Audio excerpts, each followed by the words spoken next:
evening, Helen.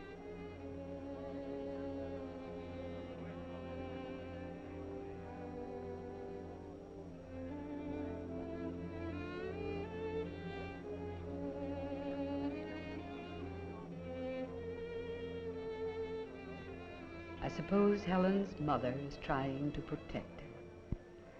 This special board meeting, and all this fuss, and about me, Mrs. Orin, 11th and 12th grades social studies. I hope it doesn't upset Helen too much. Well, I never dreamed we'd have anything like this right here in our own school. But then when Helen brought that notebook home, and there it was, written out just as plain, well, I didn't know what to say. Mrs. Hinkle, the board would like to know just exactly what did happen. Now, if you'll start at the beginning. Yes. Well, I was never so surprised in my life. Helen was just leaving for school. And if she hadn't been late and in such a hurry, she'd never have forgotten her notebook, and I'd never have suspected that... Oh, my scarf. It's on the closet shelf. If you just put your things away. Oh, that's all right, Mother. I'll be late.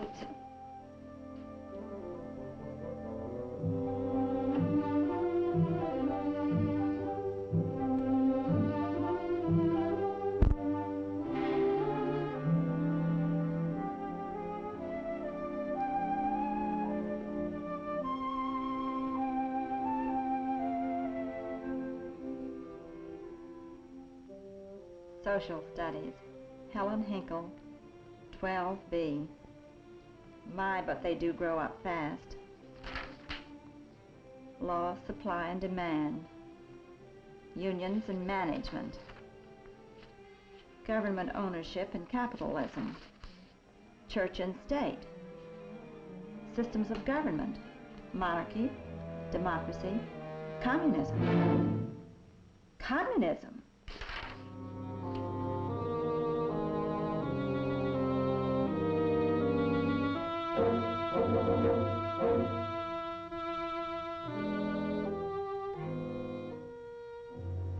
Well, teaching communism in our schools. But Mrs. Orin did give you this material. Yes, but Dad... Then she is teaching communism. But it isn't like you make out. We have to know about things. We'll see about that. One worldism, government controlism, progressivism, welfare statism. The teaching of these insidious, creeping theories in our schools is undermining free enterprise, weakening the profit motive, making our young people into weak, dependent candidates for total government security handouts. In my work as consultant and investigator to the Free Our Schools movement, I can assure you that these vicious theories are put within the reach of our young children daily. While you and I are busy working to pay our monstrous taxes, our schools are using these very taxes to subvert our children's minds. I'm sure you've all had experiences of this sort. As a matter of fact, just before this meeting, one of your own members showed me proof, indisputable proof, of what I'm saying. Mr. Hinkle, show them what you showed me. Well, this is my daughter's notebook. You can see for yourself the kind of stuff they're handing out to these kids. Now listen to this. Theory of communism. 1. Dictatorship of the proletariat. 2. Government control of economy. 3. Karl Marx, Lenin, Stalin, and Malenkov. Why does she have to teach all that controversial stuff? She's just stirring up trouble. Well now, Mr. Hinkle, most of our studies are made up of accepted truths and values. But the schools must also give the students an opportunity to study issues such as communism. A respect for facts, a constant search for truth, and a knowledge of the world as it actually is today are most essential in our democratic way of life. I have every confidence in Mrs. Orin's teaching. Well, this is a lot of fine talk, but we want to question that teacher. And if you don't have her in here so that we can get at the facts, then we'll take it to the board.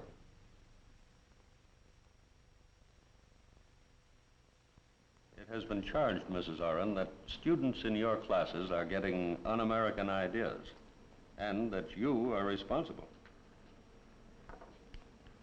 Do you recognize this as the notebook of one of your students? Yes, it is Helen's notebook. Do these notes represent what goes on in your classes? Helen's a good student. Yes, this represents what goes on in my classes. So you do teach communism?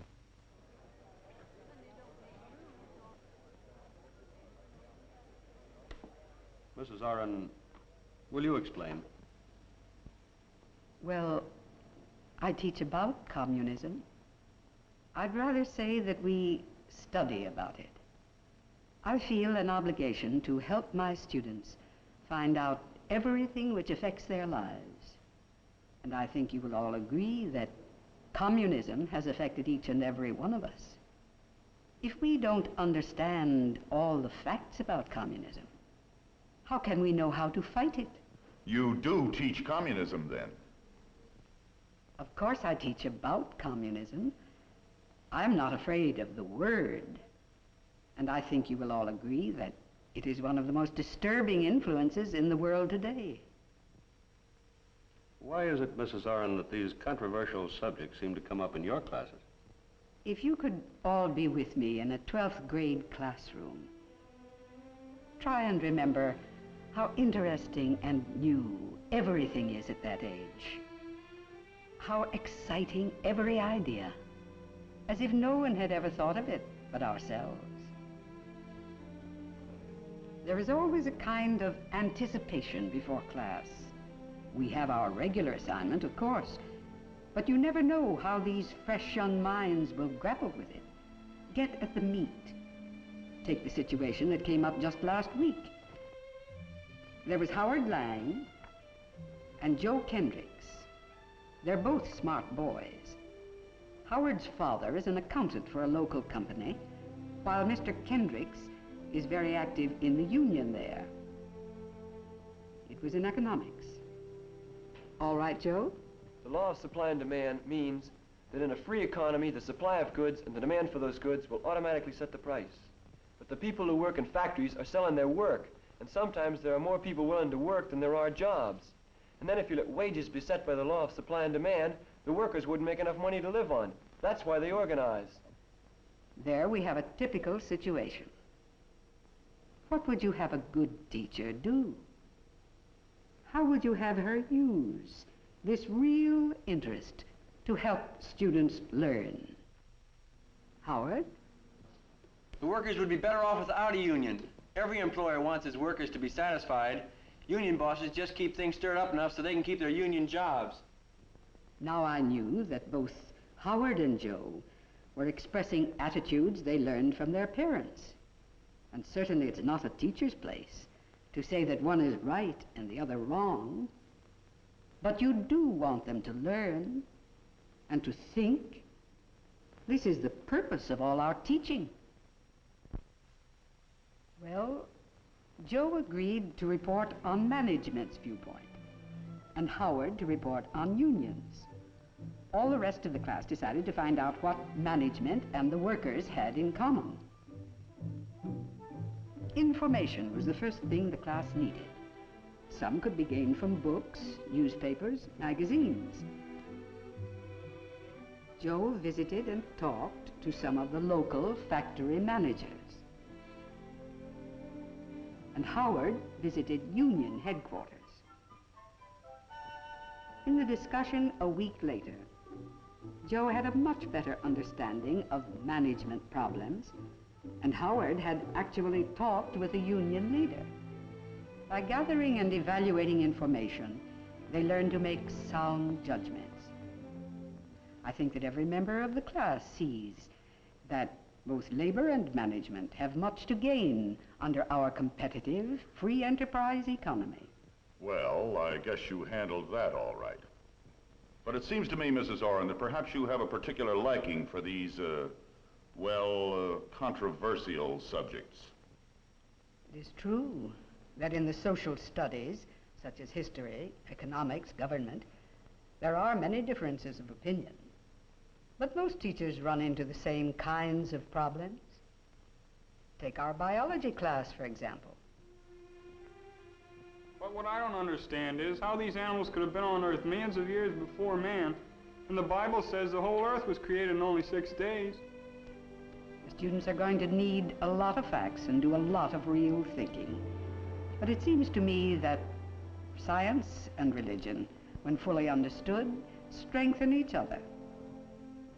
Or take Mr. Alvin's class in American history. The states joined together voluntarily, and I don't think the federal government has any right to pass laws telling them what to do. Well, how about flood control and electric power projects? River and electric lines go right across state lines.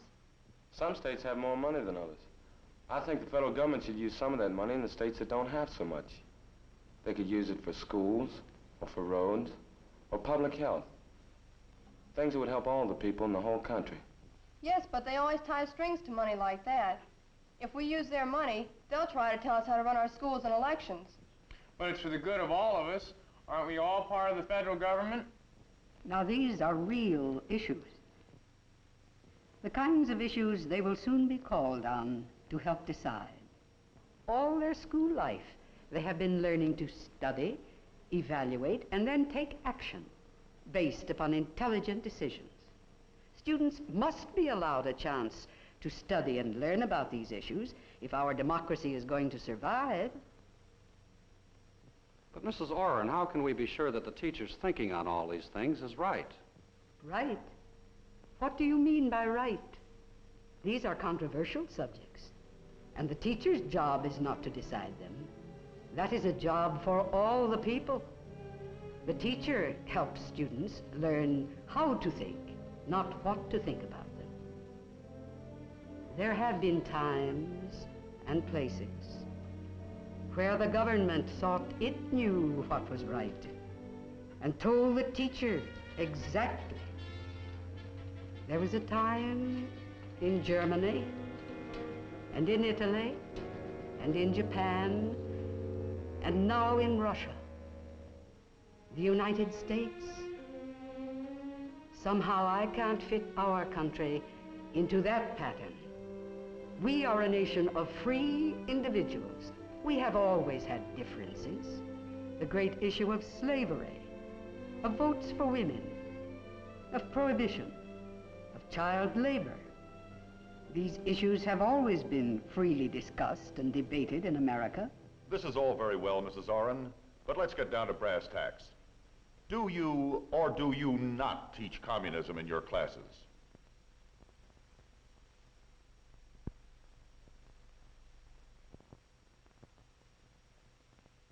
I teach about communism.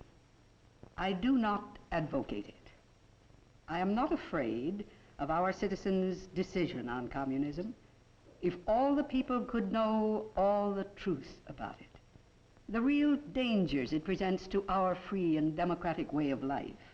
Let's not quibble. Teach communism, teach about communism. We want to know what you teach, what books you use, how you teach it. Communism is a fact, a problem in the world today. I know that the subject is going to come up in my classes, and I'm prepared for it. We ought to stop fooling around with talking diplomacy and show the communists we mean business. I think the United States has got the stuff to do the job alone. And when it does come up, I usually find the students are full of emotion, fear, anger, bewilderment. To let a debate develop at this point would not help the students learn. They would only be arguing, exchanging ignorances. The first thing we must do is to get all the information.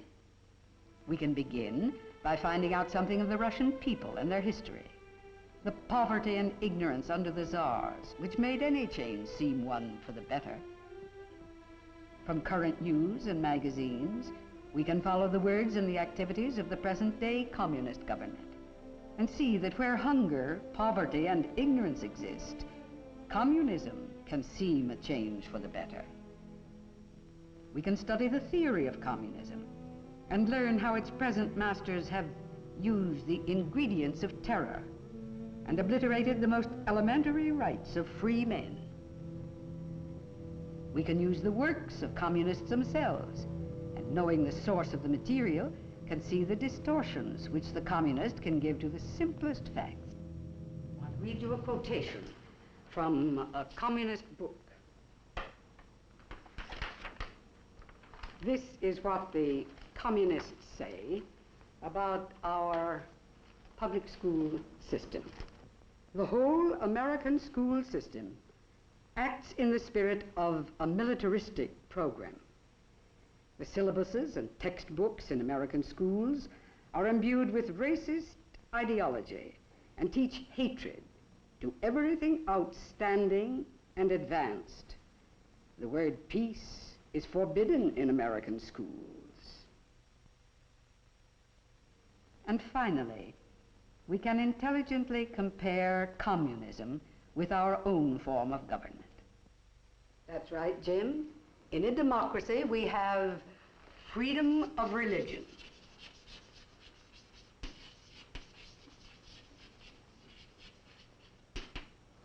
Now, what does communism do about religion?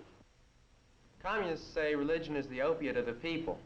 The government is atheistic, and it does everything it can to discourage people going to church.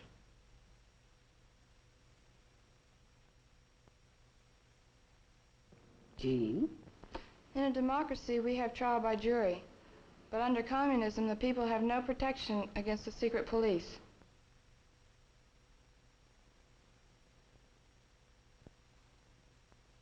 Ruth? In our country, we have a secret ballot. Under communism, the voter doesn't have any choice. He has to vote for the Communist Party, which is the only one on the ballot.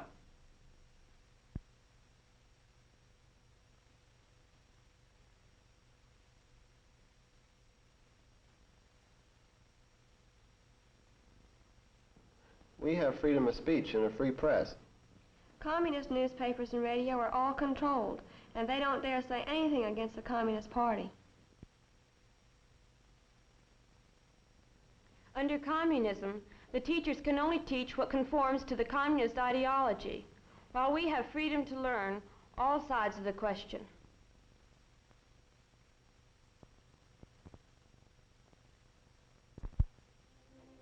Is this the kind of rigid, slanted teaching we want for our children?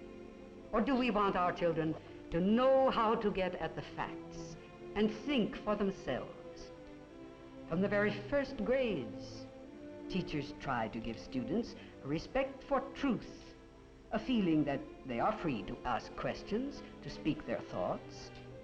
Our young people have the same rights and freedom of thought that all of us enjoy, rights passed on to us by our forefathers. My own class studies this heritage firsthand on visits to the nation's capital.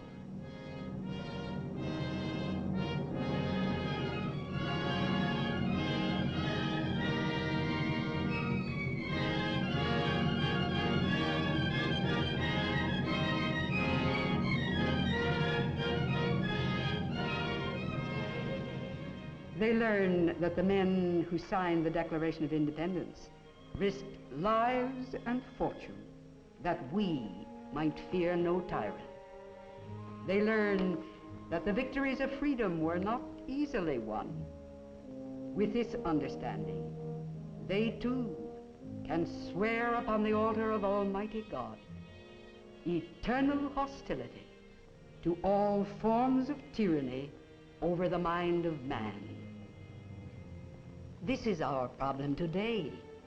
We are still fighting tyranny over the mind of man. How many of my senior boys will be wearing uniforms soon to defend these truths? I will not be the one to fence in, to restrict their free minds learning to get at the facts, to analyze and make intelligent decisions and then take constructive action.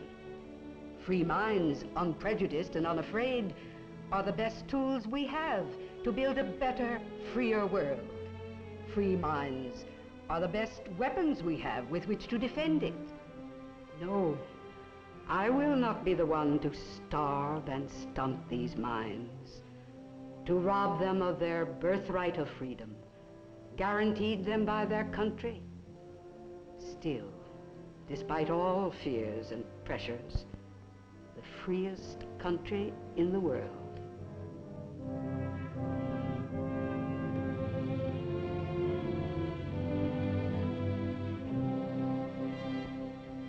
I think I've said all I can say.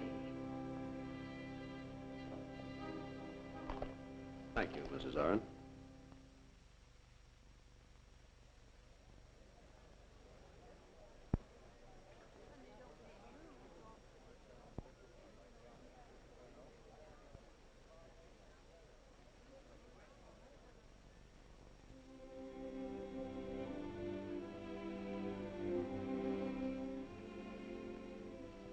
The school board's meeting late tonight. There's something about a communist teacher, I hear. Well, something about a teacher.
Even Jimmy, sitting there chairing that meeting tonight.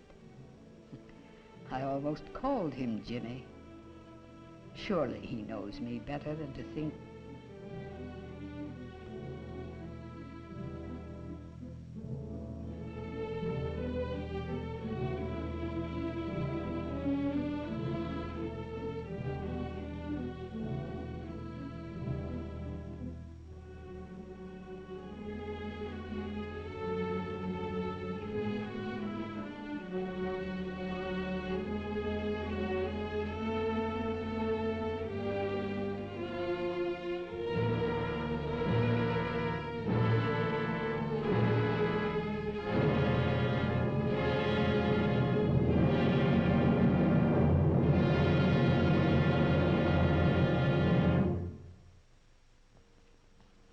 No, I'll not be the one to erase it.